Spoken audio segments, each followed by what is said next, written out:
The Magical Snow Garden. Far away, where snowflakes twinkled, lived a little penguin called Wellington. Wellington loved his snowy world, sliding down hills, digging for treasure, and sharing books with his very best friend. "Rosemary, look at this garden!" he cried. "It's amazing! Let's grow one just like it." "Percy," called Wellington, "I'm going to grow a garden." "Oh, Wellington," chuckled Percy, "that's impossible. We don't grow things, we fish." Mabel smiled. "I wanted to fly once," Ivor explained, "but penguins can't fly, and flowers can't grow in the snow. It's just too cold." "But Ivor," said Wellington, "how will we know unless we try?" Wellington's books all said the same. To grow flowers, he needed seeds. But there weren't any seeds in their snowy white world. Not one. "There must be a way," Rosemary chirped as they shared a biscuit. Wellington looked at the shiny blue wrapper. With a fold here and there, it was just like a bluebell, cried Wellington. "I can make a garden instead."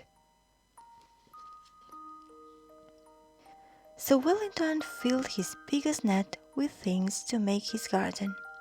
Wrappers and buttons, Ivor's old clock beads, and pearly white seashells from Rosemary's faraway travels. For days Wellington whizzed about, folding and twirling, glittering and gluing, digging and planting, until ta-da! Now all of the wrappers were beautiful flowers, all the buttons bright bumblebees, clockwork trees dotted the hills, sprinkled in snow-white blossom. "Look!" Percy pointed. "Gosh!" Mabel gasped. "He's done it!" Ivor smiled. "Wellington's made a magical snow garden!" they cried. But the garden had no wall to keep out the wind, and that very night a storm blew in. It whipped and whirled and roared. Whoosh! And Wellington's garden was blown away. Every last petal.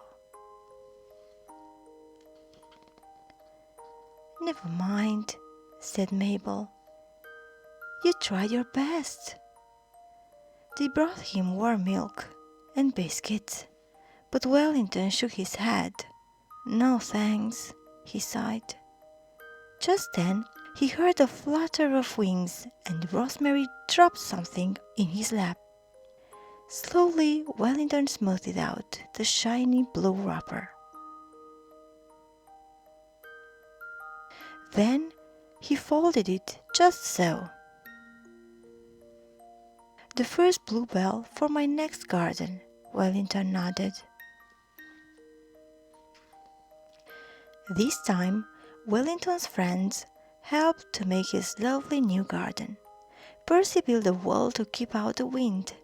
Mabel made a beautiful fountain, and Ivor's trees had cuckoos that sang. Then Rosemary flew off to tell the world of her friend's amazing garden. And the whole wide world came hurrying to see it. There were bright pink flamingos, koalas and camels, and elephants with trumpeting trunks. There were zebras, giraffes, and bouncing kangaroos. "Wow!" Wellington gasped. "Wellington," called Ivor, "you were right. You never know what you can do until you try. Hooray for Wellington! Everyone cheered. And his magical garden in the snow.